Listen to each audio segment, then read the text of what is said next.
어떻게 식사 맛있게 하셨어요? 예. 김밥 드셨다면서요?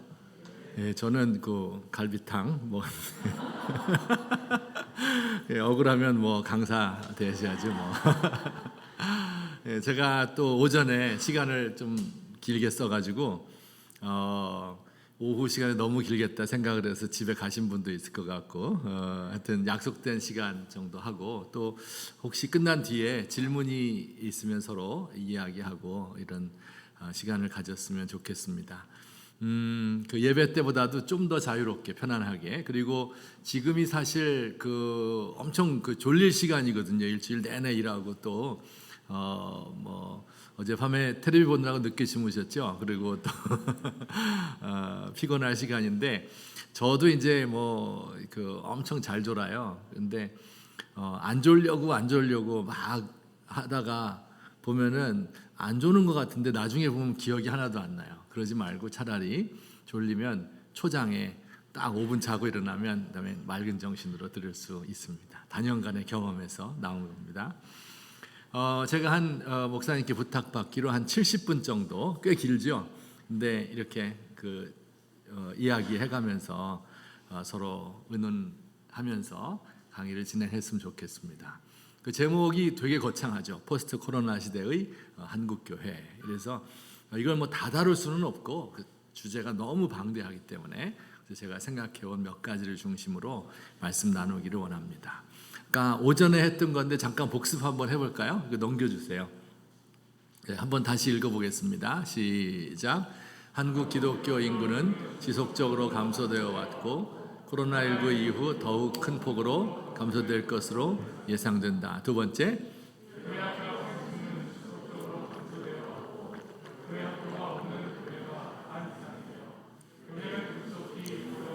세 번째,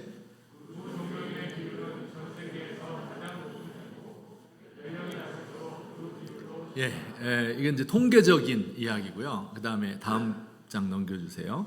자, 다 같이 시작. 코로나가 한국 교회에 새로운 변화를 가져온 것은 아니다. 지나간 한 세대 동안의 지속적인 변화가 가속화된 것이다. 이대로 간다면 10년 후 한국 교회의 급속한 몰락이 예상된다.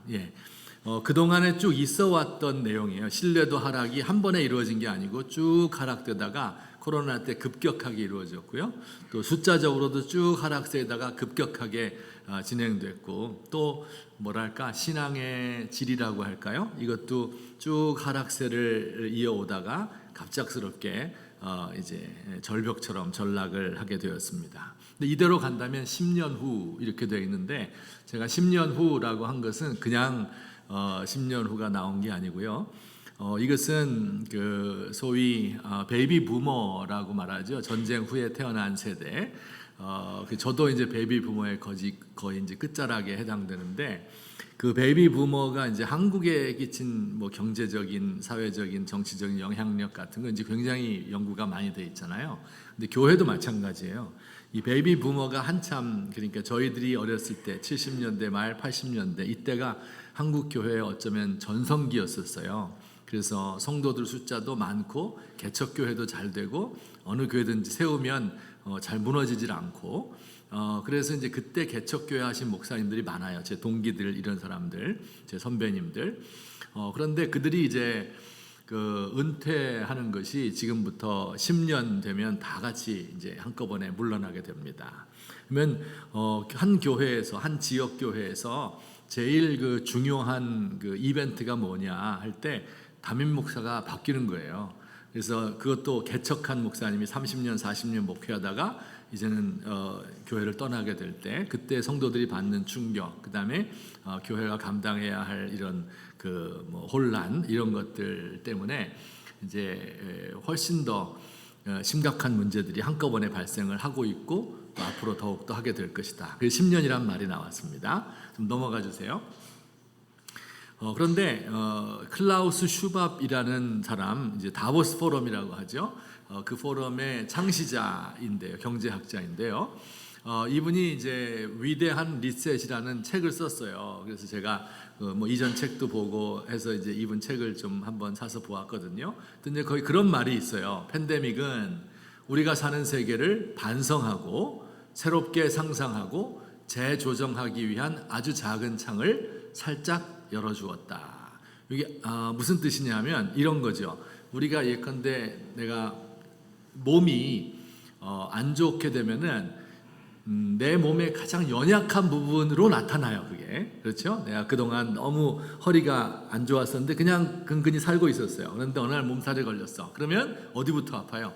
허리부터 아프기 시작하는 거잖아요. 예를 들면 그런 식으로 우리 사회가 가지고 있는 가장 취약한 부분들, 여기에서부터 이제 문제가 발생을 하기 시작하는 거죠. 그래서 만약에 내 몸에 어디엔가 이상이 생겼다 할 때 그때 그거를 파고 들어가는 거예요. 이거 뭐가 문제인가? 요 하나만의 문제가 아니거든요. 몸 전체가 문제이거든요. 그래서 그때 새롭게 내 몸을 재점검하게 되면 그러면 이제 건강하게 10년 더 살 수 있는 거고, 그렇지 않고 아유 이걸 빨리 이 타이레놀 먹어서 나야 되겠다. 이렇게 하게 되면 더 어려움을 겪게 되는 것과 마찬가지로 코로나 이전부터의 세계 상황이라든지 혹은 또 뭐 교회도 마찬가지고요. 쭉 그런 상황이 연장되어 왔던 거죠. 그런데 코로나로 인해서 이게 집약적으로 딱 나타나게 되는 겁니다. 그때 이 병의 원인이 무엇인가를 리플렉트 하는 거예요. 뒤돌아보는 거죠. 신앙적으로 말하면 내가 뭐 잘못한 게 있었나? 그죠? 뭔가 잘못되어 왔다는 걸 내가 알긴 알아요. 뭔가 이건 아닌데 하면서 쭉 지난 10년 동안 신앙생활을 해온 거예요. 그런데 무슨 사건이 딱 터졌어요. 그러면 그때가 뭐 할 때입니까? 곤고한 날에는 생각하라, 리플렉트하라. 자기 자신을 돌아보아야 할 때입니다. 그리고 그 다음에 뭐예요? 리이매진. 이 다음 장 넘겨주시면 리이매진, 새롭게 상상. 그러면 앞으로 나의 삶은 어때야 될까? 내가 지금까지 살아온 삶이 아닌 다른 방향으로 가는 것이 맞을까? 이제 이런 생각을 하게 되는 거죠. 그리고 여기서 좀 더 용기를 내어서 리셋, 새롭게 시작하는 이런 기회가 되면 우리의 지난 2년 반 동안 코로나 우리에게 불어닥친 이 코로나는 축복이 어쩌면 축복이 될지도 몰라요. 그런데 이렇게 하지 않으면 괜히 어려움 당한 거예요. 그리고 아주 급속도로 몰락하게 되겠습니다. 그 슈밥의 말 맨 끝에 코로나는 이렇게 리플렉트하고 리이매진하고 리셋할 수 있는 아주 작은 창을 열어주었다 이렇게 돼 있죠. 표현이 재미있어요. 아주 작은 창이에요. 그게 왜요? 많은 사람들은 생각을 안 하는 거예요. 아주 작은 소수의 사람들만이 지금이 어떤 때인가, 세상이 어떻게 달라졌는가, 내 신앙은 어때야 되는가, 이 시대에 지금까지 잘못되어 왔던 것들이 무엇인가, 어떻게 새롭게 출발해야 되겠는가 하는 것을 생각하는 사람은 소수예요. 그래서 아주 작은 창을 열어주었다 이런 표현을 쓴 것 같습니다. 아마 교회도 마찬가지일 것 같아요. 많은 사람이 그냥 회복된다, 과거로 돌아간다, 보통 회복한다 이런 표현 많이 쓰잖아요. 과거가 좋았는데 코로나 때문에 중단됐으니까 과거로 돌아가자.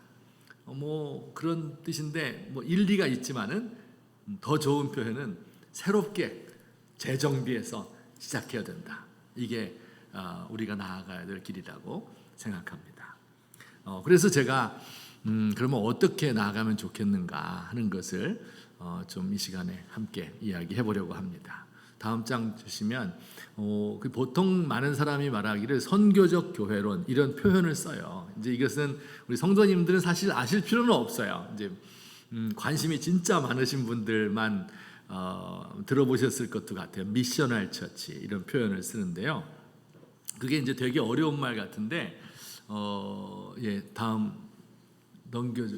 그게 어려운 말 같은데 교회가 세상으로 보냄을 받은 하나님의 백성이다 그런 뜻이에요.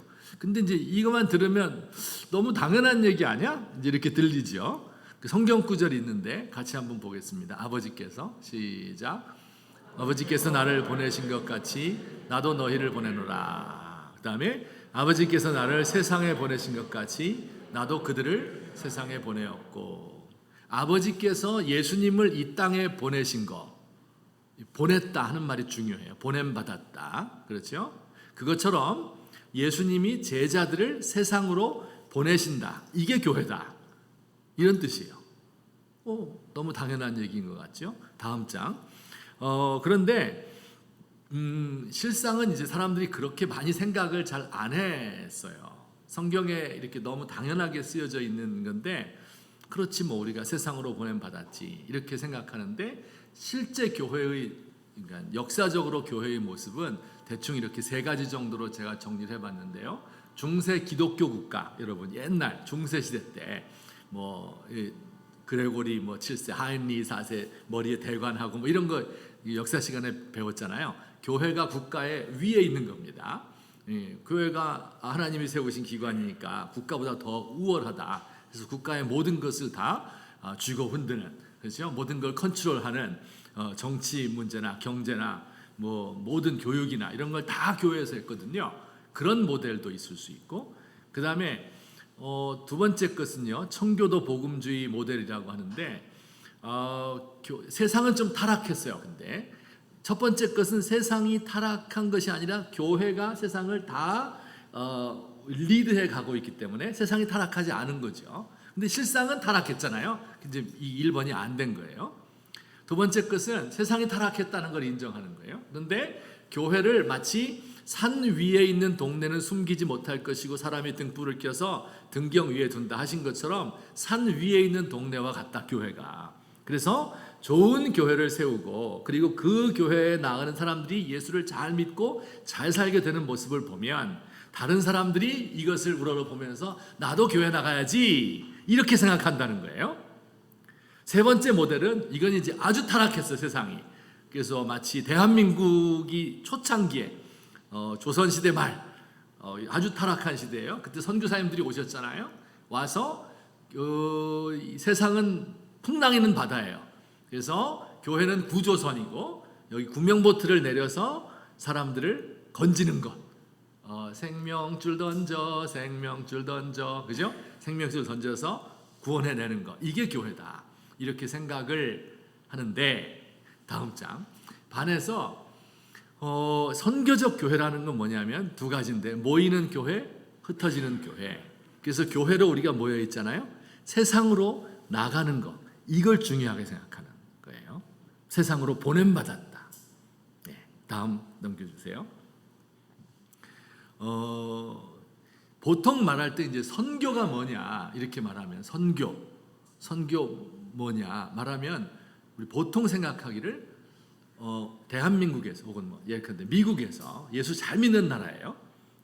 교회가 잘 돼요. 돈도 많아. 문화가 발달했어요. 문명이 발달했어요. 그런데 제3세계, 그죠? 자교회라고 그러는데 모교회에서 제3세계로 보내는 거예요. 선교사님들을 미션이라고 말하죠. 보낸다. 이렇게 생각을 했어요. 이렇게 말할 때 전제가 뭐냐면, 모교회, 1세계 교회는 좋은 교회고, 그죠? 완벽한 교회고, 잘 사는 교회고, 문명이 발달했고, 신앙이 좋고, 이걸 전제로 한 거잖아요. 그래서 이걸 제3세계로 보낸다. 이게 이제 일반적으로 우리가 생각하는 선교, 해외 선교죠. 그런데 두 번째 그림에서는 하나님이 아들을 세상에 보냈고, 그 아들이 성도들, 제자들을 세상으로 보내는 거죠. 그러니까 그 세상은 1세계건 2세계건 3세계건 간에 그 세상 자체가 타락하고 악하다 하는 것을 전제로 하고 있는 거죠. 그렇죠? 그래서 그 세상 속에 들어가서 어떻게 살아내느냐 하는 것이 훨씬 더 중요하다 하는 것이 이제 새로운 변화의 선교의 모습이야. 여기까지가 이론이에요. 이제 졸린 시간은 다 지났습니다. 이론적인 잠깐 이야기를 드리고, 이게 보냄받은 교회라는 말의 뜻입니다. 그 구체적으로 뭔가 그게 다음 장. 그래서 이렇게 네 가지 정도로 제가 생각을 해보았어요. 교회 중심주의 탈피, 중산층 교회 극복, 세상 속으로 들어가는 교회, 선교적 삶. 이 네 가지로 구분해 보았는데 제가 간단히 설명을 드리도록 하겠습니다. 제가 지금까지 이야기한 세상으로 보냄받은 교회가 무슨 뜻인가 하는 것을 구체적으로 여러분께 말씀드리겠습니다. 큰 1번, 교회 중심주의 탈피. 이게 뭐냐면, 잘 보세요. 우리가 이제 보통 신앙생활 한다 그러면 그게 교회 나간다 하는 말과 똑같아요. 그렇죠? 교회 나가는 거예요. 그래서 교회 나가서 뭐 해요? 여러분 지금 오늘 한 것처럼 찬양하고 기도하고 예배드리잖아요. 그리고 이제 집에 가는 거예요. 그리고 좀 더 열심히 하는 사람은 교회 봉사를 하죠. 그래서 성가대도 하고 뭐 주일학교도 가르치고 또 청소도 하고 주차 안내도 하고, 그죠? 이렇게 하면서 밥도 지어서 대접하고 교회 봉사를 해요. 맞지요? 그리고 좀 더 신앙이 좋은 사람은 해외 선교를 위해서 헌금도 하고, 가끔씩 1년에 한 번씩 해외 나가서 봉사활동도 하고 이렇게 하고, 또 전도를 하죠. 어디로? 교회로. 이 모든 것의 중심이 교회입니다. 그래서 신앙 좋은 사람이다 그러면 새벽에도 교회 나오고 주일날도 나오고 수요일도 나오고 이렇게 교회 잘 나오는 사람을 신앙 좋다. 봉사 열심히 하는 사람, 더 좋은 사람은 다른 사람을 데리고 오는 사람, 이런 사람이 이제 진짜 신앙 좋은 거죠. 요게 이제 교회 중심의 신앙이에요. 근데 흩어지는 교회는 어디로? 세상 속으로 들어가는 거예요, 성도들이. 그렇죠? 그래서 자연히 평신도 중심이 되는 겁니다. 교회에 와서 무슨 일을 하는 게 중요한 게 아니라 내가 있는 직장에서 뭘 하느냐가 중요한 게 되는 거예요. 이해되시죠? 혹시 여러분 제가 아주 감동적으로 본 드라마가 있는데, 드라마 좀 보세요. 우리 하나교회 성도들은 드라마 나만 쓰레기인가? 안 봐요? 나의 해방일지 한번 보세요. 진짜 기독교적인 이야기예요. 거기 교회 나와요? 교회 안 나옵니다. 아마 한두 번 지나가면서 좋은 일이 생길 겁니다. 교회 그래요. 근데 거기서 이루어지는 일은 뭐예요? 대한민국 21세기 사회가 얼마나 사람들을 올가매고 억압하고 있는가. 그래서 여기서 강한 사람은 튕겨나가고 깡패짓하고 나쁜 짓하고, 그죠? 약한 사람은 여기서 주눅 들고 속으로 자책하고 막 이런 지옥 같은 삶을 사는 거예요. 이게 대한민국이에요. 풍랑에는 바다라니까 저렇게, 그죠? 잘 모르세요? 풍랑에는 바다예요. 그런데 거기서 이 사랑이란 걸 깨닫는 거죠. 진짜 사랑이 뭔가, 무조건적인 아가페 사랑, 추앙이라고 말하죠.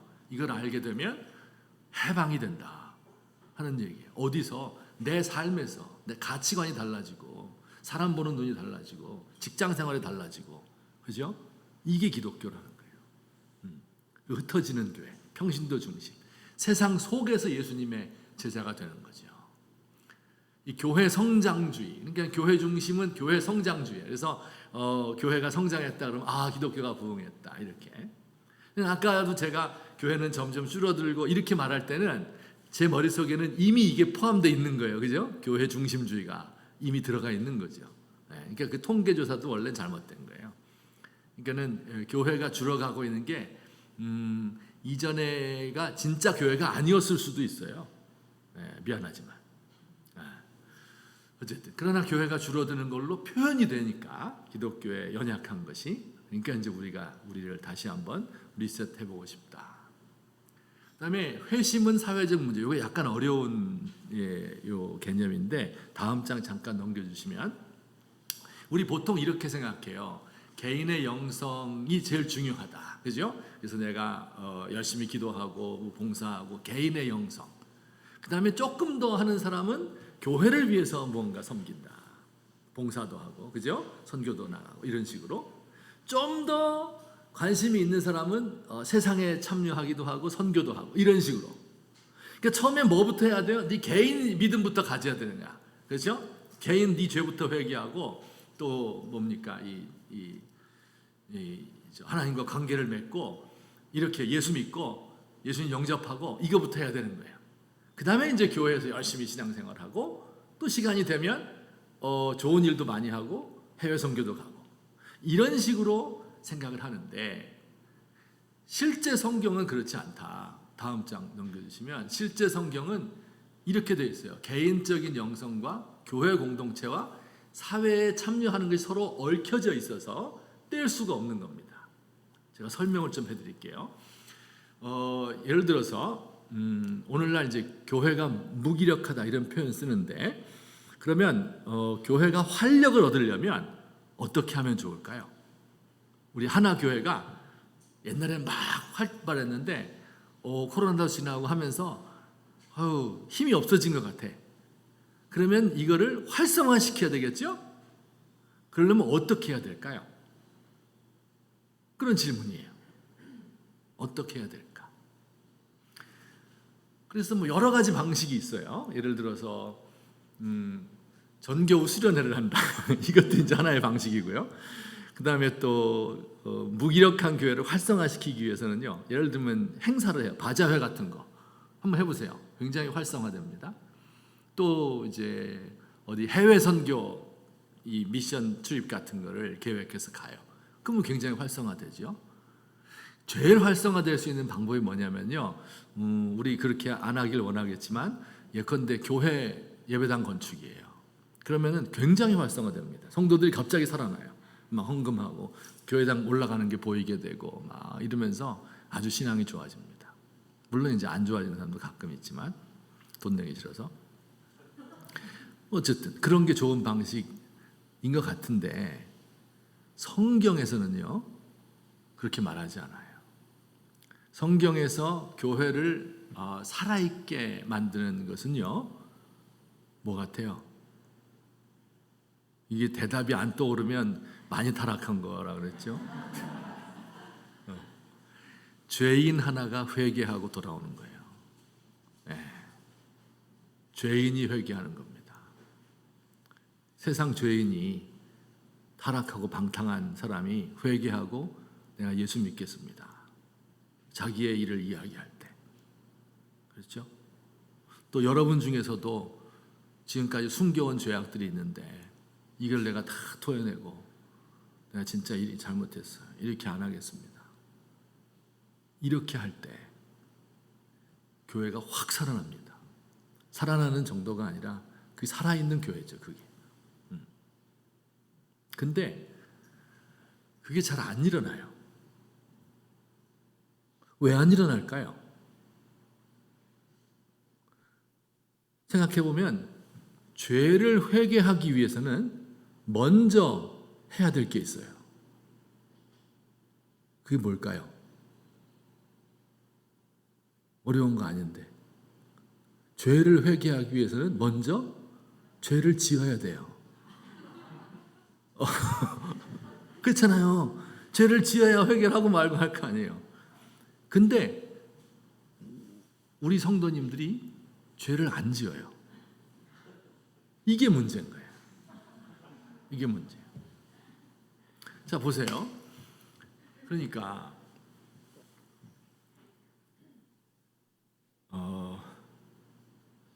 옛날에 뭐 여러분보다 한 세대 두 세대 전에 우리 할아버지 막 이럴 때 아버지 이럴 때요. 사람들이 막 술 먹고 방탕하고 막 와이프 때리고 애들 안 돌보고 막 이러는 거예요. 근데 그런 사람이 죄를 졌잖아요. 그 사람은. 그러니까 회개를 거창하게 하는 겁니다. 나 이거 진짜 지금까지 잘못 살았으니까 막 천부여 의지 없어서 손 들고 옵니다. 막 다 망해가지고 막 말아먹고 막 하나님 회개합니다. 이러잖아요. 근데 그 사람이 회개했어요. 그리고 나서는 더 이상 아내를 안 때려. 그리고 애들 교육도 잘 시켜요. 좋은 아빠가 됐어요. 진짜 좋은 아빠가 됐어. 그럼 그 다음 세대 자라나는 애들은요, 태어날 때부터 기독교인이에요. 아빠가 좋아. 좋은 교육을 시켜줘요. 기독교적인 환경에서 아빠가 다 대주고. 그죠? 이래서 술, 담배 같은 거 하지 마라. 이렇게 하면서 이렇게 잘 가르쳐줘서 애가 성실한 그리스도인으로 자라난단 말이에요. 죄를 지어요, 안 지어요? 안 짓잖아요. 그러니까 회개가 없는 거예요. 그럼 어떻게 해야 될까요? 여러분, 어떻게 해야 되겠습니까? 여기서 우리가 크게 잘못 알고 있는 게 있는 거예요. 기독교 가정에서 태어나서 엄마 아빠 좋은 양육받고 걱정 없이 자라서 좋은 학교 나오고 또 좋은 사람이랑 만나서 결혼하고 이러면 죄가 없는 걸로 알지요. 여러분, 그게 착각 중에 착각인 거예요. 생각해 보세요. 세상에 이렇게 악이 많은데, 이렇게 죄악된 세상인데 잘 모르시겠어요? 얼마나 큰 죄가 있는지? 뉴스를 보시면 돼요. 얼마나 사람들이 악해져 있고. 여러분, 나 직장생활 편하다 그래가지고 팬데믹 시대에 저도 엄청 편했어요. 오히려 나중엔 더 편하더라고요. 예? 그런데 이 더운 여름날에 마스크 쓰고 헬멧 쓰고 옷 두꺼운 거 입고 땀에 다 젖어서 비 오는 날은 앞도 보이지 않는데 젊은 청년이 오토바이 다니면서 욕 먹어가면서 페달해야 되잖아요. 새벽같이 잠도 못 자고 다 이거 해가 정리해서 배송하고 해야 되잖아요. 그 쥐꼬리만 월급 받는 거 아니에요. 그 속에 분노가 쌓이잖아요. 그렇죠? 사회 문제가 일어나잖아요. 나랑 관계 없습니까?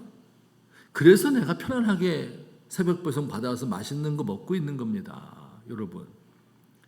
그러니까 이 사회가 도대체 어떻게 돌아가고 있는지 하는 것을 진짜 어렵고 가난하고 힘든 사람들의 삶이 어떤지를 알게 되면 내가 처해 있는 이 위치가 얼마나 죄악 위에 서 있는가.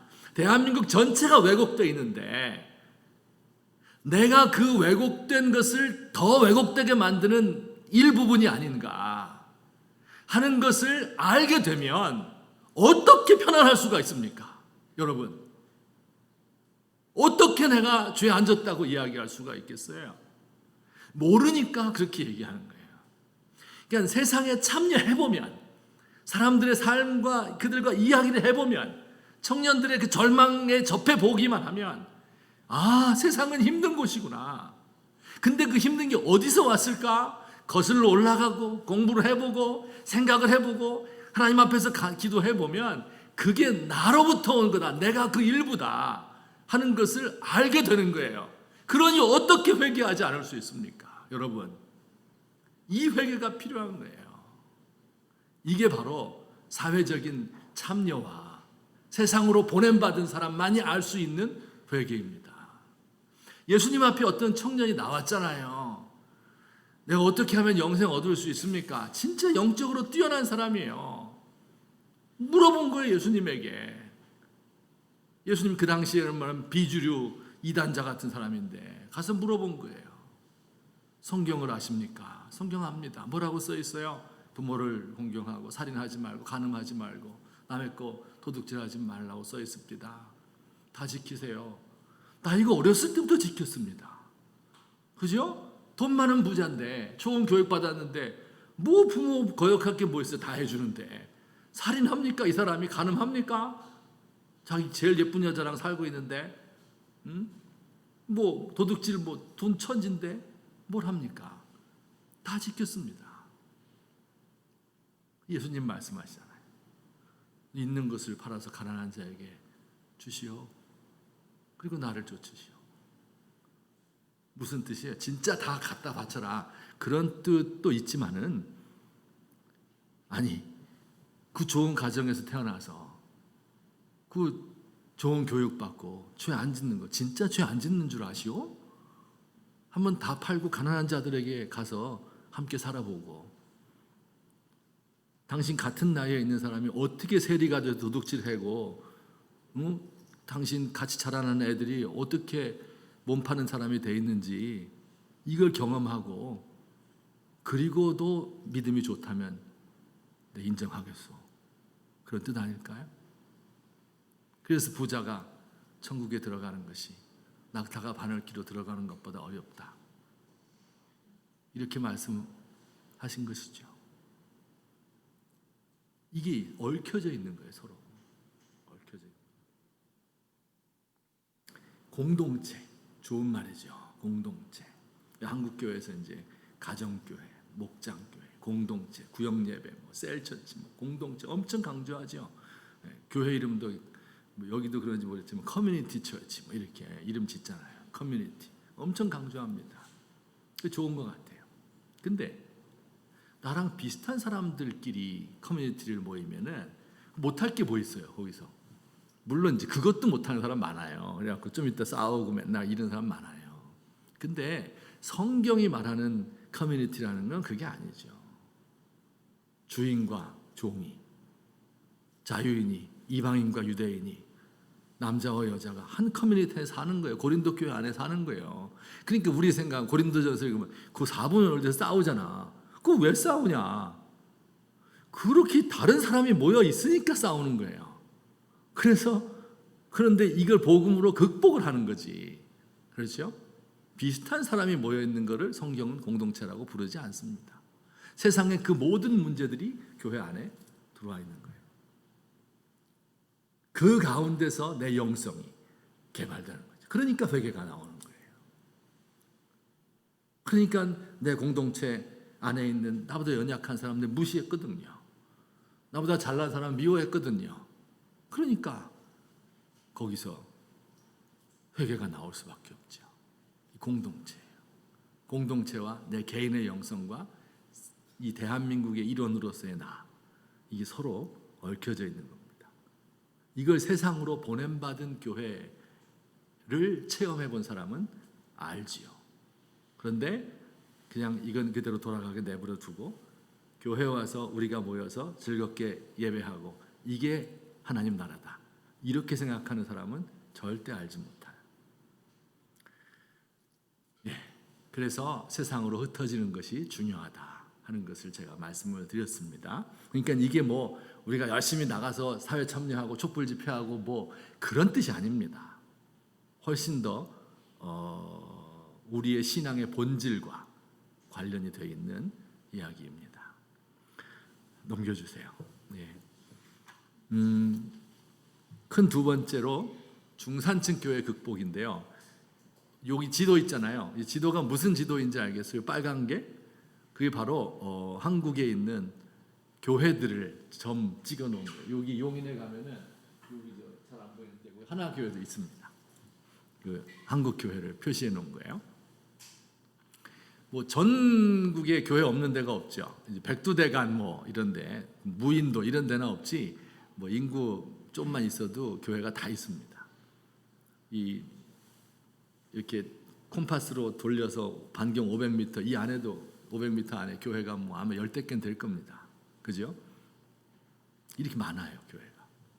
근데 이 지도는요, 그 평면도예요. 평면도 아시죠? 위에서 본 그림입니다, 지도가. 근데 이 평면도 말고 인면도라는 게 있어요. 이렇게 세워서 보는 겁니다. 인면도.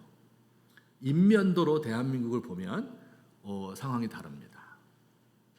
무슨 얘기인가 하면 복음이 들어가기 어려운, 복음이 들어갈 수 없는 이런 지역적으로는 없어요, 그런 데가. 그런데 그런 소위 파퓰레이션 그룹, 인구 그런 그 사람들이 있어요. 사람들이 집단이 있습니다. 예를 들어서 우리가 이제 예배 끝나고 밖에 나가면 주일날이니까 조용하고 아무도 없고 뭐 그렇습니까?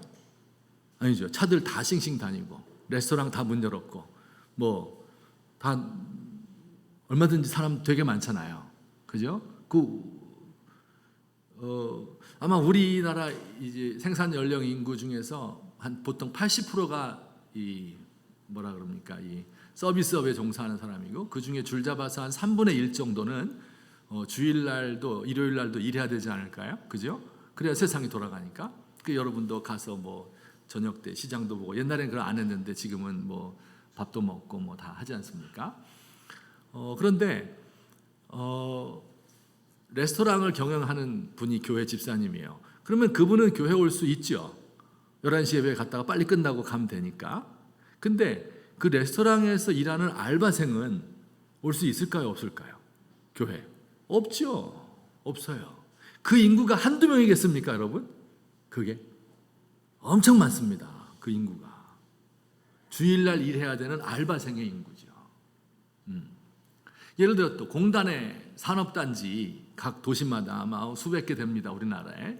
그 각 산업단지들에 그곳에 교회가 있나요?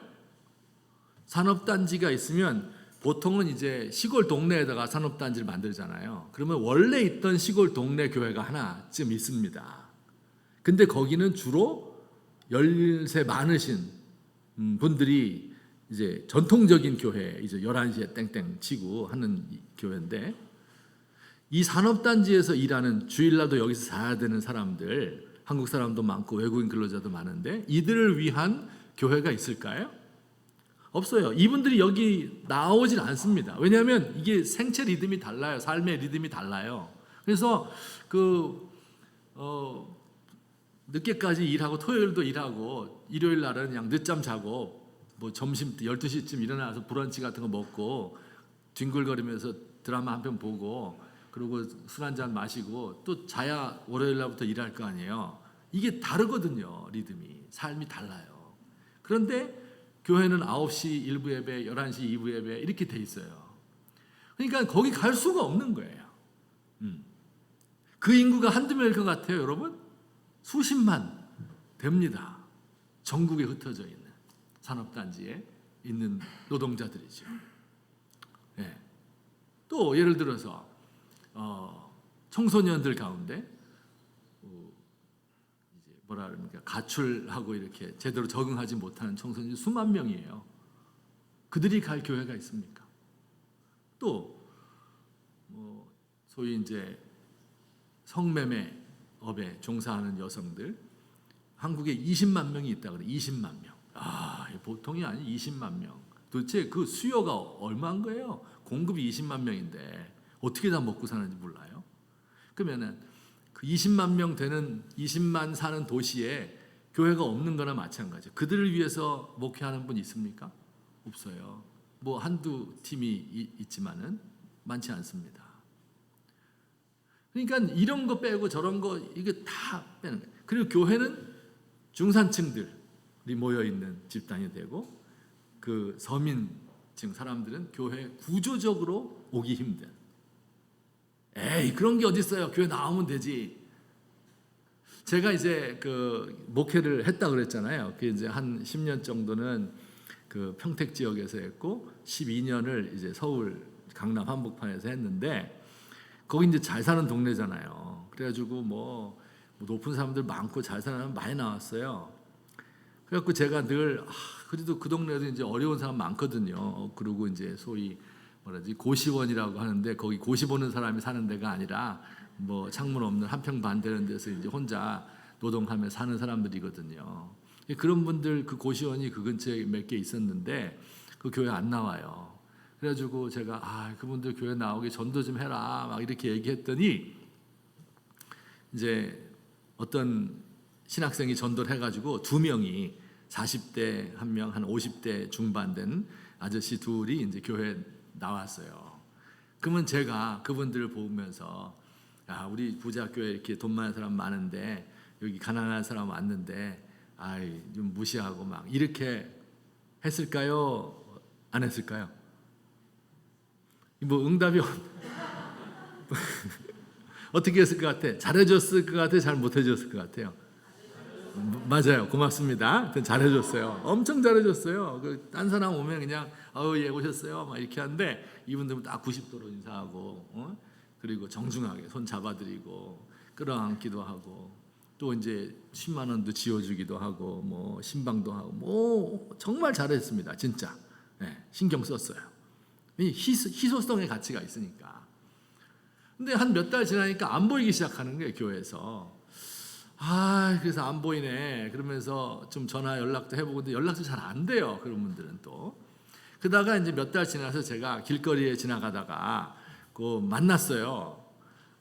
그래가지고 제가 반가워가지고 아이고 참 어떻게 요새 교회 안 나오신다고 이렇게 얘기했더니 이제 그 중에 한 분이 저에게 이렇게 이야기를 했어요. 잊혀지지가 않아요. 제가 있을 곳이 아닌 것 같아요.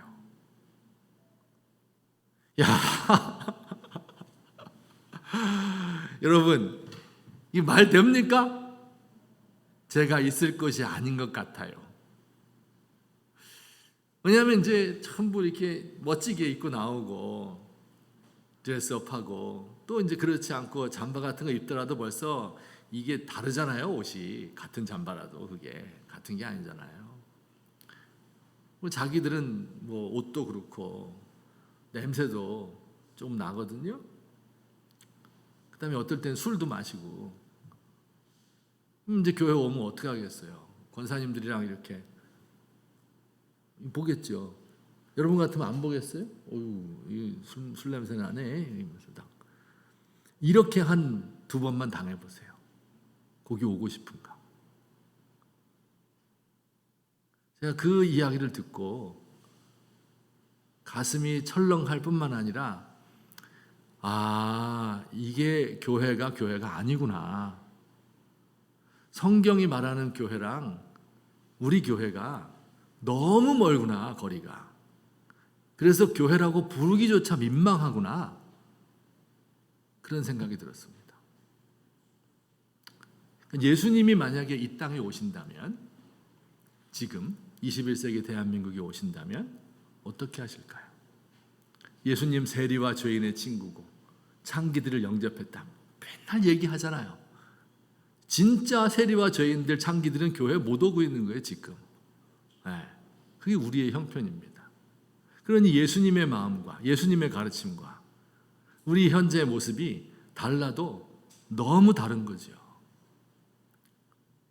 하여튼 이런 걸 극복을 해야 되는 거예요. 이게 세상으로 나간다 하는 말의 뜻입니다. 교회 지도자가 전문인이 되었죠. 전문인 뭔지 아시죠? 뭐 의사, 변호사, 교수, 교사, 뭐 이런 사람들, 전문직을 가진 분들이에요. 목사도 그 중에 하나예요. 저도 전문인이에요. 대학 교수 전문인이에요. 그렇죠? 전문인의 특징이 뭡니까? 내가 열심히 하고 실력 있으면 돈 많이 받는 거예요. 전문인의 특징이에요. 그 목사도 그런 거예요. 실력 있고 교회 부흥시키고 돈 많이 받는 거예요. 여러분, 이거 예수님 뜻이에요? 전문인 된 거예요, 이게. 그러니까는 인정받죠. 사람들이 인사하고. 교회, 조그만 교회 오면은, 뭐 어디로 왔나? 이렇게 생각하고. 큰 교회 목사님 오면, 이 전문인이죠. 전문인이 나쁘다는 게 아니라, 모든 사람이 그렇게, 교회가 그렇게 되면 안 되겠죠. 저는 이게 기독교 인구 하락의 중요한 요인인 것 같아요. 왜냐하면 소위 이제 블루 오션에다가 가서 전도를 해야 되는데 레드 오션에 가서 하니까 우리 집이요, 한번 어떤 분이 저한테 구피 물고기를 서너 마리를 줬어요. 비닐봉지에다가. 그 요만한 동그란 어항에다 집어넣어가지고 이제 키웠거든요. 이제 조금 지나니까 얘가 이제 번식을 하잖아요. 그 구피는 새끼를 합니다. 알을 낳지 않고. 그 새끼를 낳아가지고 이제 한 10마리 이렇게 된 거예요. 그래서 이걸 요만한 건 안 되겠다 해서 이렇게 된 네모나게 된 어항을 샀어요. 그래가지고 거기다가 키웠는데 하다 보니까 또 많아진 거예요. 그 인구가. 그래서 그때 이제 결심을 하고 한 100만 원 들었어요. 이만한 거 어항. 100만 원 들어서. 그다음에 거기 난파선 같은 거 하나 집어넣고 물풀 이렇게 막 갖다 놓고 모래 쫙 깔고 그다음에 이게 뽀글뽀글 나오는 거 있거든요. 그런 거. 그다음에 뭐 온갖 걸 다 해가지고 잘 해줬습니다. 그리고 그 물고기를 풀어놨어요. 그랬더니 이제 얘들이 신났잖아요. 그래가지고 번식을 하는데 막 엄청 번식해요. 그래갖고 물반 고기반이에요. 어느 날 이렇게 내가 한번 쉬어봤어요. 일 삼고 쉬어봤어요. 그랬더니 300마리예요. 어항에 300마리가 꼬물꼬물 하는 거예요. 와, 엄청나구나. 야, 이게 어떻게 될까 했는데 며칠 지났는데요. 그 300마리가 한 번에 다 죽었습니다. 하루아침에 다 죽었어요. 한 마리도 안 남고. 야, 진짜 놀랍더라고요. 그 이제 소위 생물학적 산소 요구량이라고 말하죠. BOD. 그게 이제 안 된 거예요. 왜냐면 거기서 먹고 300마리가 거기서 똥 싸고 했으니 이 물 뽀글뽀글 하는 거 가지고 안 된 거지, 그게. 산소가 부족해서 한꺼번에 죽었어요. 그래서 요런 걸 레드 오션이라고 하는구나 하는 거 알았어요.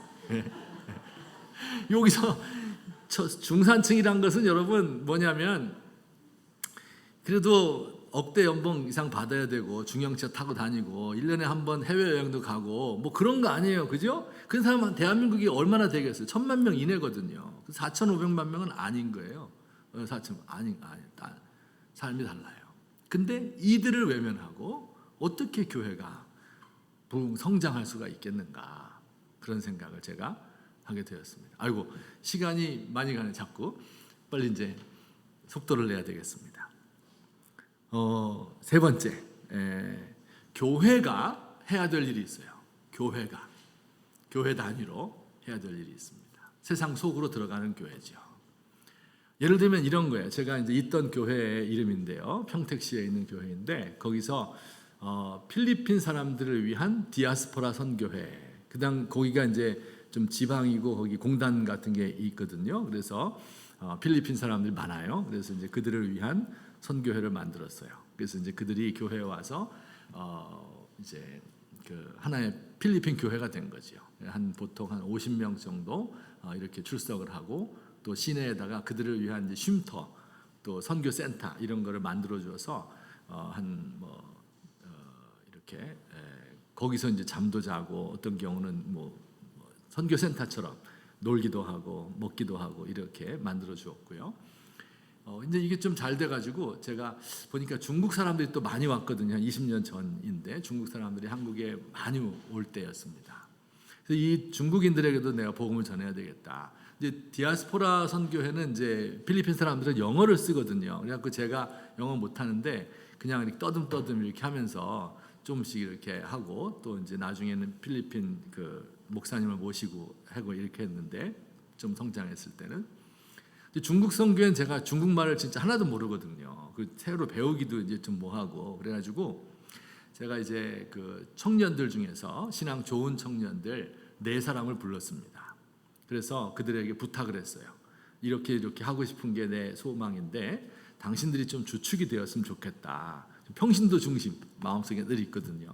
그래서 이제 한 명은 결혼한 분이고 나머지 이제 총각들인데 불러서 이야기를 했어요. 그랬더니 아유 알겠습니다. 그럼 기도부터 시작하겠습니다. 아유 그래 기도부터 시작해야지. 해서 기도를 시작했어요. 그 이제 기도를 잘 하고 있나 보려고 제가 토요일 날 이제 기도 또 감시하러 가야 되잖아요. 그래가지고 이제 가봤어요. 그랬더니 기도를 이렇게 서로 등을 대고 기도하는 거예요. 등을 대고 보통 기도할 땐 이렇게 다 마주보고 기도하잖아요. 넷이 손잡고 막 기도하고 이래야 되는데 그게 아니라 등을 맞대고 기도를 해요. 그래서 제가 하도 이상해가지고 왜 그렇게 하냐 싸웠냐 그랬더니 싸운 게 아니고요 목사님 이게 동서남북에 있는 중국인들이 몰려오라는 기도라는 거예요. 야 이거 엄청 신앙적인 것 같기도 하고 뭔가 주술적인 것 같기도 하고 이게 좀 어쨌든 그러나 뭐 정신은 좋다. 그래 이제 기도를 했어요. 그래가지고 이제 한 2-3달 준비를 하고 해서 이제는 중국인들을 위한 예배가 열립니다. 해가지고 이제 송탄 시내에다가 다 광고를 하고 신문에다 내고 막 이랬어요. 첫날 이제 그날 해야 되겠다 하고 했는데 그날 중국 사람이 왔을까요? 안 왔을까요? 한 명도 안 왔어요. 맞아 어떻게 알았어요? 한 명 그거 보고 누가 오겠어요? 그 멀리까지 안 왔어요. 약간 낙심이 됐지만 그래도 더 해야 되겠다. 해서 이제 열심히 했더니 한 달 뒤에 한 명이 왔습니다. 그리고 그 다음 주에 2명이 왔어요. 그 다음 주에 4명이 왔어요. 기하급수적으로 늘어났습니다. 그래가지고 한 1년쯤 되니까 100명이 넘었고요. 한 1년 반쯤 되니까 200명이 넘었어요. 그리고 하여튼 그렇게 많이 모였습니다. 그래서 이제 이거 어떡하지? 왜냐하면 여기 있는 요 예배당 저게 큰 본당이고요. 그 옆에 교육관이 있는데 교육관 넓이가 한 요거 한 반 정도 됩니다. 그러니 거기 한 100명 이렇게 들어가면은 딱 맞아요. 그래도 좁아요. 100명도 못 들어갔는데 하여튼 거기서 어떻게 했었어요. 그러다가 이게 도저히 안 되겠다 해가지고 어떤 식으로 바꿨냐면은 이제 그 한국인 일부 예배, 1, 2부 예배가 있잖아요. 그러면 11시에 예배, 9시, 11시 예배를 드리고 그 다음에 12시 반부터 중국인 예배가 있는 거예요. 본당은 넓었거든요. 700명 들어가는 데니까 그 중국인들 예배를 드린 거예요. 12시 반부터 1시 반 정도 이렇게까지 끝나고 그 다음에 한국인들 2시 예배가 있잖아요. 그 2시에 예배를 또 거기서 드리는 겁니다. 그러니까 이해되죠? 네. 먼저 한국 사람이 예배를 드리고 11시 예배 그때 중국인들은 밥을 먹는 거예요. 먼저 와서 식사를 하고 그 다음에 한국인들이 예배 끝나고 내려와서 밥 먹고 그때 중국인들이 예배 드리고 한국인들 밥 다 먹은 다음에 다시 오후 예배 드리고 이런 식으로 이제 계획을 세웠습니다. 그래서 이제 우리가 예배 끝나고 내려오다 보면 중국인들이 예배 드리려고 올라올 거 아니에요. 그러면요 200명이 올라오면요 진짜 까맣게 올라옵니다. 와 이게 진짜 14억 중국 인구가 몰려드는구나 막 이런 생각이 들 정도로 막 아우 야 이렇게 부흥하다가 이제 이거 어떻게 될까 앞으로는 막 그런 생각이 들 정도로 막 그랬어요. 그런데 그게 좋았는데 문제가 한 가지 생겼는데 그게 뭐냐면은 이제 먼저 밥을 먹는다 그랬잖아요. 밥을 먹어. 그 다음에는 이제 예배당이 이렇게 있고 그 전원교회라서 이렇게 뺑 둘러서 이렇게 펜스 같은 게 쳐져 있는데 초록색 그 펜스를 주위에 이렇게 쫙 둘러앉는 거예요. 그래가지고 전부 둘러앉아가지고 뭐 하겠어요? 전부 담배 피는 거예요. 담배. 100명 더 되지. 여자들도 담배 피우고 그러는데 어쨌든 막 100명, 200명 되는 사람이 그냥 교회 마당에 쫙 둘러앉아가지고 담배 막 피는 거예요. 아, 이러면 볼만합니다. 근데 이제 이때 그 교회 지은 지가 얼마 안 됐거든요. 1, 2년밖에 안 돼요. 새 교회예요. 그 다 어려운 동네인데 막 돈 내가지고 겨우 교회 지은 거거든요. 빚도 안 갚았는데 새 교회인데. 근데 담배꽁초를 버리고 그 다음에 이제 침도 막 뱉고 그래요. 담배 피시는 분 알지만 침도 뱉어요. 근데 이제 지금은 중국인들이 안 그렇지만 옛날엔 좀 그랬습니다. 이때 20년 전 얘기인데. 그래가지고 야 이제 당회가 장로님들 당회가 열렸어요. 그 모여가지고 안건이 뭐냐면은 그 재떨이를 놔야 되나 말아야 되나 그게 이제 안건. 그래가지고 아주 격론이 벌어졌습니다. 아니 세상에 재떨이 놓는 교회가 있느냐 대한민국에. 그 다음에 또 한쪽에서는 아니 그러면 이거 본당에다가 저기 꽁초 떨어뜨리고 이게 되느냐 이렇게 말하고. 제가 이제 그 지도자한테 부탁을 했어요. 그 청년들한테 이거 좀 어떻게 해봐라. 그랬더니 한참 이제 의논을 했는데 그게 잘 안 됩니다. 왜냐하면 중국인들은 10살 때부터 아빠랑 맞담배 피워왔기 때문에 이게 어렵고, 그리고 이제 아직 예수도 안 믿는데 이거 강제로 뭐 할 수도 없고, 그리고 매번 또 새로 오거든요 사람들이. 그러니까 뭐 또 그것도 어렵습니다 이렇게 얘기를 해요. 그래가지고 야 근데 이제 제일 어려운 문제가 뭐냐면 이 남자들 중에서 이제 아내가 예수 믿고 남자 잘 안 믿다가 여보 교회 나와요 해갖고 막 눈물로 기도하고 교회 나와가지고 겨우 이제 술 담배 끊은 사람 있잖아요. 근데 와보니까 다 담배 피거든. 아이 나도 펴도 되는 거였는데 당신이 끊으라고 그랬구만 막 이래가지고. 그다음에 이제 중고등학생들도 다 학교에서 피는데 교회 오면 안 피거든요. 근데 이건 제가 직접 봤어요. 제가 봤는데 화장실에서 명기 막 올라오는 거예요. 열어보니까 중학생이에요. 그래가지고 내가 야단쳤는데, 그러니까 막 그 엄마들이 또 난리죠. 이 신앙 좋은 그 집사님인지 권사님인데 그 교회 마당에 막 털푸적 앉아가지고 막 울면서 소리 막 지르면서 교회가 거룩하지 않고 왜 이렇게 됐냐 막 이러니까 내가 야 이거 어떡하지? 막 너무 당황이 되는 거예요. 그래가지고 막 기도만 하고 있는데 하루는 토요일 날이 되는데요. 토요일 날 그 교역자 회라는 걸 해요. 전도사님들하고 해서 이제 12명이 이렇게 쫙 모여가지고 이제 내일 봉사할 거 다 회의를 하는데 어떤 부목사 한 분이 저한테 얘기를 했어요. 목사님, 그 중국인들이 그 소포를 우리 교회를 주소로 보내가지고 교역자 사무실에 쌓여 있습니다. 이게 무슨 얘기인가 하면 그때는 이제 중국인들이 와서 그 근거지가 없잖아요. 아직 집을 못 얻었잖아요. 그러니까 우리 교회를 주소로 하는 거예요. 그러니까 이제 중국에 있는 부모님들이랑 뭐 아내랑 이렇게 해서 한국 가면 굶을까봐, 우리도 옛날 미국 갔을 때 그랬거든요. 한국에서 뭐 온갖 거 다 가져갔잖아요. 근데 거기도 입던 옷이니 뭐 음식이니 이런 걸 이 박스에 싸가지고 이렇게 보내는 거예요. 그거가 교역자실 조그만한데 여기 3분의 1이 쌓여 있는 거예요. 이렇게 그러니까 그 불편하잖아요. 네. 그래서 그거를 치워달라는 거예요. 불편하고 냄새나고 하니까. 또 안 가져가잖아요, 또 막. 그러니까 이제 그 중국인 그 담당하는 목사님이 막 얼굴이 펄개져가지고 막 고개 숙이고 미안합니다, 치우겠습니다, 막 이러는 거예요. 그래가지고 제가 그 모습을 보고 속에서 말이에요, 이 화가 치밀어 오르는데, 여러분 저 되게 착하게 생겼잖아요. 화 안 내요. 절대 안 냅니다. 화 안 내요. 심지어 집사람한테도 안 내요, 화를. 이렇게 안 내는데 그날은 막 속에서 불이 확 올라오는 거예요. 막 소리를 질렀어요. 목사님, 그 말이 되는 얘기를 지금 하는 거예요, 지금? 응? 중국인들이 예수 믿겠다고 여기 오는데 당신 전도 한 명이나 했어? 왜 예수님의 마음을 모르느냐? 그 쌓여있는 거 힘들면은 내 방에 담임 목사실 조그맣거든요. 거기다 쌓아놔라. 내가 갖다 놓을게. 영혼 구원하는 게 중요한 거지. 그게 왜 중요하냐 지금. 화가 막 너무 나가지고. 그렇게 정신이 없느냐.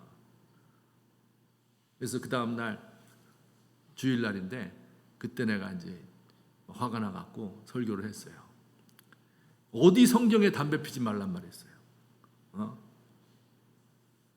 예수 믿으면 건강에도 안 좋고 하니까 좀 건덕상 안 좋으니까 안 피는 거지. 그러면 예수 믿고 그 다음에 안 피는 거지. 담배부터 끊고 예수 믿어라. 어떻게 이게 말이 됩니까? 그리고 예배당 새로 지은 거 좋다. 성경에 보면 구유가 깨끗하면 소와 양이 없으면 구유는 깨끗하다. 그런 속담이 있다. 이게 깨끗하게 지어놔서 뭐 하려고 지은 건데 이게 예배당을. 와서 어질러 피고 더럽히고 그렇게 해서 한 영혼 구원하는 거지. 예배당 깨끗하게 하려고 교회가 존재하는 거냐. 만약에 내가 6개월 안에 이 문제 해결 못하면 내 책임지겠습니다. 뭘 책임지는지 몰라. 하여튼 저 그때 굉장히 뭐랄까요, 비장한 각오로 내가 이게 책임 해서 남들이 자유주의 교회라 그러면 막 이랬거든요. 그래갖고 그러면 내가 그만두지 뭐. 그때만 해도 이제 이게 막 자신감이 넘치는 막 그런 때잖아요. 40대 초반 막 모든 거 다 할 수 있을 것 같고 막 외쳤어요. 그리고 어떻게 됐을까요? 3개월도 안 돼서 그 문제가 해결됐습니다. 예수를 믿으니까 중국인들이. 그 한국 사람이 말하면 안 듣죠. 그러나 중국인들이 우리가 자제합시다. 여기 한국인들이 힘들어합니다. 이렇게 하니까 예수를 믿으니까 자연스럽게 고쳐졌어요. 할렐루야. 그 다음에 어떻게 됐을까요?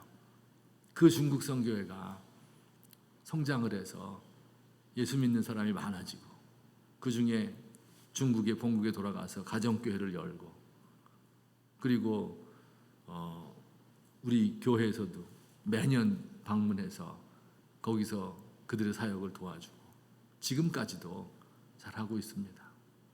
그때는 이제 워낙 중국인 교회가 없었기 때문에 전국에서 한두 개밖에 없었기 때문에 대전 이런 데서도 왔어요. 그리고 계산을 해보니까 한 2만 명 정도가 다녀갔어요. 연락을 하고. 네. 그러니까 이게 세상 속으로 들어간다. 제일 예수님이 관심을 가질 대상이 어디인가 하는 것을 교회가 생각하는 거죠. 그래서 시간이 거의 또 다 돼가는데 하나 또 그래도 얘기해야 되겠죠? 네. 넘겨주세요. 그래서 이제 제가 서울에 왔는데 거기는 산업단지가 없어요. 그러니까 이제 외국인들 이렇게 못하고 이게 너무 깜깜한데 다시 한번 넘겨줘 보실래요? 예, 요거다. 우리 교회는 이제 이쪽으로 좀 방배동에 있는데 거기서 2정거장, 3정거장 가면 낙성대역이 있거든요. 이제 거기가 저렇게 많잖아요. 그 동네가 1인 가구 인구가 반 이상이에요. 50%가 넘어요. 근데 그게 다 이런 반지하집, 뭐 고시원, 뭐 원룸 이런 데예요. 다 힘든 동네죠. 수만 명이 삽니다. 그래서 생각을 하다가 맨날 청년들을 위해서 뭘 좀 해봐야 되지 않겠나 그런 생각이 들어서 이제 거기에다가 그 이음이라는 공동체 이 건물을 카페식으로 이렇게 만들어서 이제 청년들을 위한 공간으로 교회에서 만들어 주었습니다. 그거 한번 그 혹시 그 동영상 제가 준비해 온 거 있는데 한번 보시겠습니까?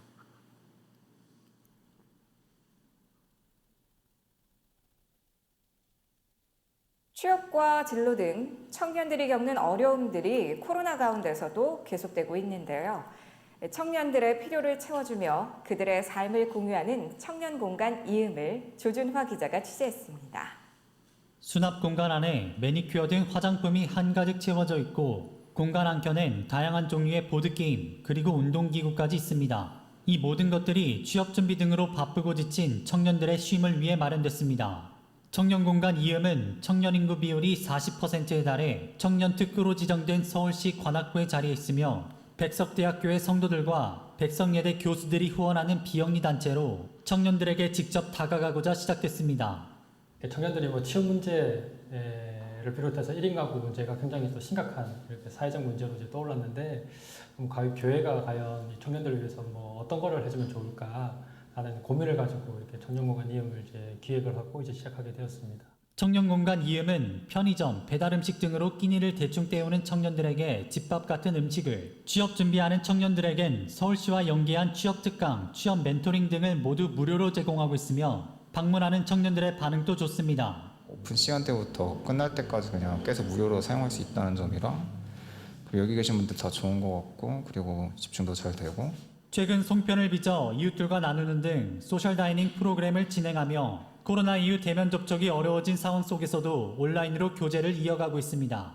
보통 평균 한 50명 정도 청년들이 우리가 공간에서 이제 재료를 주면은 본인 직접 여기 와서 수령을 해갑니다. 그리고 일정 우리가 정해진 시간에 줌을 통해서 그곳에서 청년들이 한 번에 요리를 만들어 먹고 또 거기서 같이 또 밥을 먹는. 김 목사는 청년들과의 친밀한 교제 안에서 그리스도인의 모습이 무엇인지 자연스럽게 보여주려 노력한다고 말했습니다.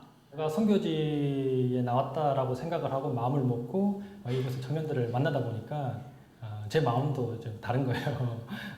그냥 저는 이제 청년들하고 같이 사는 거, 같이 먹는 거, 이제 여기에 포커스를 많이 두고 있거든요. 그러니까 동네 형처럼, 때로는 오빠처럼 그냥 친근하게 다가가서. 청년들은 이곳에서 자신의 이야기를 터놓을 수 있다는 점을 큰 장점으로 꼽습니다. 청년들이 막 얘기를 하고 싶어요. 자기들의 고민도 얘기를 하고 싶은데 그동안 들어주는 사람이 없었던 거예요. 부모님한테 얘기할 수도 없고 친구한테도 얘기할 수 없는 그런 얘기들을 이곳에 와서 누군가에게 얘기할 수 있다는 그 자체가. 김 목사는 교회적인 색채가 없어도 충분히 복음을 전할 수 있다고 말했습니다. 이곳에서 그런 뭐 교회적인 어떠한 뭐 인테리어나 아니면 그런 교회적인 용어들, 이름들을 빼고 충분하게 복음을 전하고 사람들을 만나고 할 수 있는 방법들이 또 많거든요. 예로 선교하고 싶고 복음을 전하고 싶은 그 대상들이 또 있을 거 아니에요. 그러면 그 대상이 있는 곳으로 좀 찾아 들어가면. 청년공간 이음은 코로나로 인해 더 힘든 시기를 보내고 있는 청년들에게 필요를 채워주고 쉼과 위로를 주며 새로운 형태의 교회로 세워지고 있습니다. CGN 투데이 조준하입니다. 네, 우리 왜 이제 전도 집회 같은 거 할 때 그 부침개 같은 거 붙여주고 그러면 사람들이 싫어하잖아요. 문 안 열어주잖아요. 왜냐하면 그거 받았다가 다음 주에 교회 나가야 될 것 같아가지고 미끼라고 그러죠, 미끼. 그래서 처음부터 미끼로 하면 안 된다. 그래서 이제 그 교회 이름도 이제 공신력을 위해서만 하나 딱 그 백석대학교와 백석대학교회와 예술대학교 이름으로 그렇게 하고 그리고 조그맣게 써놨어요. 그리고 이제 기독교적인 건 이제 하나도 없고 마음껏 와서 뭐 하고 그리고 이제 진짜 마음을 터놓고 이야기하게 되죠. 한참 지나다 보면 그러면 뭐 그러다가 자연스럽게 전도가 안 될 것 같은데요. 잘 됩니다. 그래서 교회로 인도도 하고 또 그 삶을 다 변화시키기도 하고 이런 일들이 이제 지금 한 4년 정도, 5년 정도 지난 것 같은데 여튼 처음에는 뭐 반대도 많았고 처음에는 이제 뭐 사람이 안 오죠 뭐. 근데 지금은 한 하루에 30-40명, 한 달이면 한 1,000명 정도 이렇게 오고 또 이제 관악구에서도 같이 사업도 많이 하고 해서 도움을 주려고 노력을 하고 있죠. 그런데 거기서 도움받은 청년들이 이제 고맙다고 뭐 글도 쓰고 뭐 인사도 하고 이렇게 하는데 제일 인상 깊었던 내용이 아유 교회도 이렇게 좋은 일 하네요.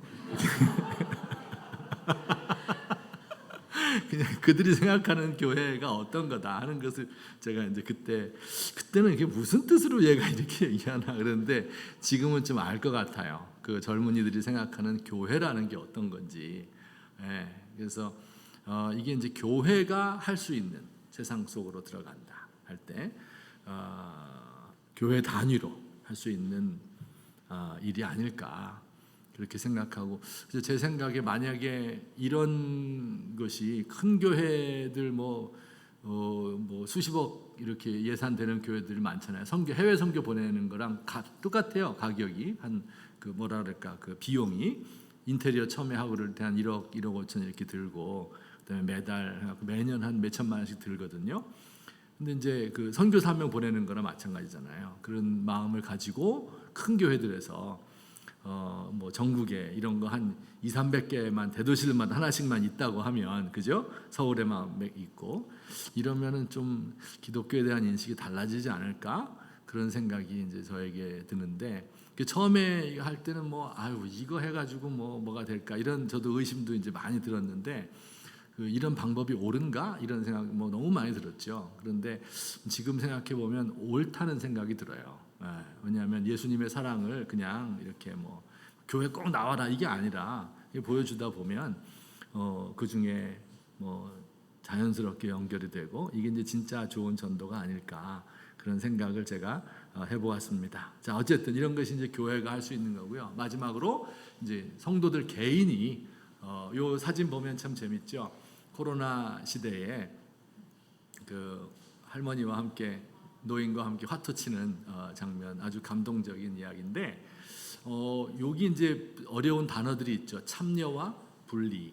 이거 뭐냐면은 참여라는 것은 그 안에 뛰어드는 거죠. 코로나 병동에 가야 되는 거죠. 간호사가 안 가면 죽는 거지 뭐. 안 가면 안 돼요. 꼭 가야 됩니다. 근데 갈 때는 어떻게 가야 돼요? 분리해서 가야 됩니다. 분리. 옷을 다 입고 마스크 쓰고 방호막 하고 그렇게 가야 돼요. 안 그러면 같이 죽어요. 갔다가. 그러니까 이제 우리 예수 믿는 사람들이 이 두 가지를 가지고 있어야 되는 거죠. 세상 속으로 들어가요. 근데 가면 너무 위험한 거예요. 그 세상은 죄악이 많고 이 유혹을 하기 때문에 너무 무서우니까 안 들어가. 그냥 돈이나 벌고 교회 11조 내가지고 교회나 잘하고 이것이 아니라니까요. 세상 속으로 뛰어들어가 참여하는 겁니다. 적극적으로. 그런데 그렇게 하다 보면 그들의 삶에 관여하게 되면 인게이지 하다 보면 반드시 거기서 문제가 생기고 어려움이 생기고 내가 유혹에 빠질 때도 있고 그런 위험이 있어요. 그렇기 때문에 내가 더 거룩한 삶을 살아야 되고 그렇기 때문에 공동체가 필요해서 내가 이런 것들에서 실패했습니다 하고 이야기를 나눌 수 있는 이렇게 해서 내가 성공했습니다. 기도해 줘서 고맙습니다. 할 수 있는 이런 공동체가 필요한 것이 아닐까. 이게 교회의 참 의미가 아닐까 그런 생각을 제가 늘 가지고 있고 이것이 이제 우리 한국 교회를 조금이나마 되돌릴 수 있는 지금 이제 아침에 제가 오전에 설교 말씀드린 것처럼 원리적으로 그렇게 세상과는 초월한 삶의 방식으로 분리된 삶의 방식으로 살아야 되고 그러면서도 그 세상의 문제 속으로 직접 딱 뛰어드는 거 아니에요. 그 여자 노예를 보고 불쌍히 여기는 거 아니에요. 뛰어드는 거예요. 바로 그 문제의 핵심 속으로 그 로마 제국 사회가 가지고 있는 문제의 핵심 중에 핵심이거든요. 분열되어 있고 종과 자유자가 나누어져 있고 민족과 민족이 싸우고 있는 그 가운데서 그리스도 안에서 세계주의를 실천할 수 있는 이런 그 아주 작지만 그러나 이 안에 모든 세계가 포함되어 있는 그게 이제 원리이고 그것을 오늘날 우리의 현실에서 우리의 교회가 펼쳐나갈 수 있는 하나의 방식이다 이렇게 생각되어서 제가 여러분께 소개해 드렸습니다. 어쨌든 뭐 이런 방식이든 어떤 방식이든지 여러분께서 코로나를 지나면서 그냥 끝내지 마시고 리플렉트 다시 반성하고 리이매진하고 그리고 다시 리셋할 수 있는 그런 교회가 혹은 그런 우리 성도님들이 되셨으면 좋겠습니다. 예, 이상으로 강의를 마치겠습니다. 감사합니다.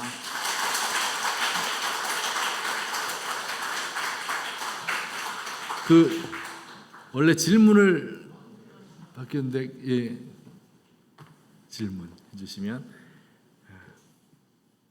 질문이나 코멘트나 좀 이렇게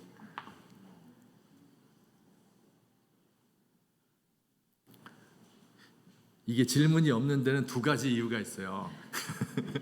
강의가 너무 훌륭해서일 수도 있고 또 하나는 말이 말 같지 않아서일 수도 있는데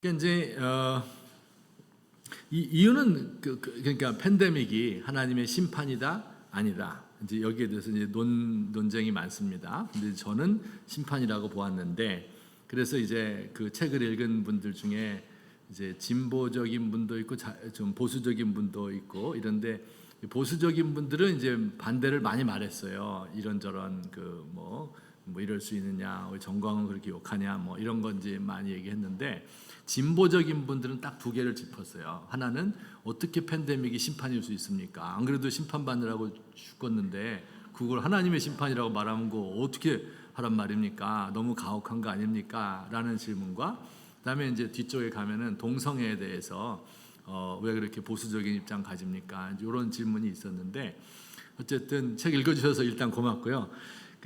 뭐 어렵지는 않고요. 그냥 그 심판이라고 말할 때 하나님이 세상을 다스리니까 이제 심판이 아니라고 말하는 것이 난 더 이상하다. 왜냐하면 우리가 성도들이 예를 들면 내가 가다가 접촉 사고를 냈어요.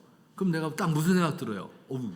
내가 뭐 잘못했나? 큐티를 안 했나? 뭐 이렇게 생각 들잖아요. 네, 이제 그런 것처럼 우리가 하고 있는 일, 당하고 있는 일들이 1대1로 내가 이 사고 만난 건 이것 때문이야. 내가 코로나 걸린 건 이것 때문이야. 내가 뭐 자식이 속썩이는 건 이것 때문이야. 이렇게 1대1로 대응하기는 어렵지만 그러나 우리가 일어나고 있는 이런 일들에 대해서 하나님이 우리를 간섭하신다고 한다면 정말 그렇다면 무언가 나의 잘못에 대해서 책망을 하고 그리고 나의 잘한 것에 대해서 칭찬을 하고 이렇게 하시는 주님의 손길일 텐데 그런 걸로 가득 차 있을 텐데 그 개인적으로 그렇다면 국가적으로나 세계적으로도 그렇지 않을까 그런 생각 너무 이제 자연스러운 생각이고요.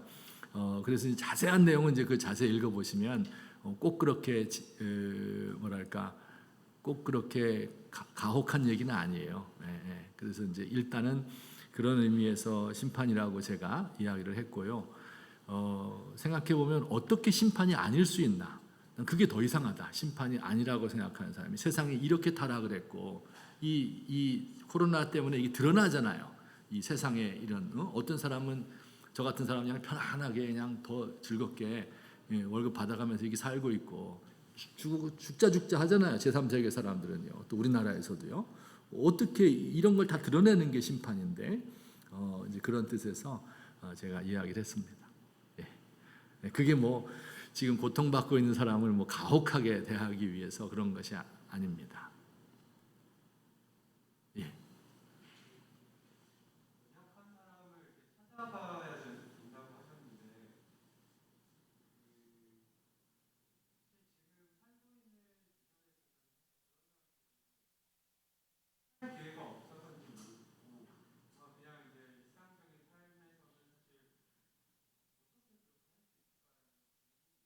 네.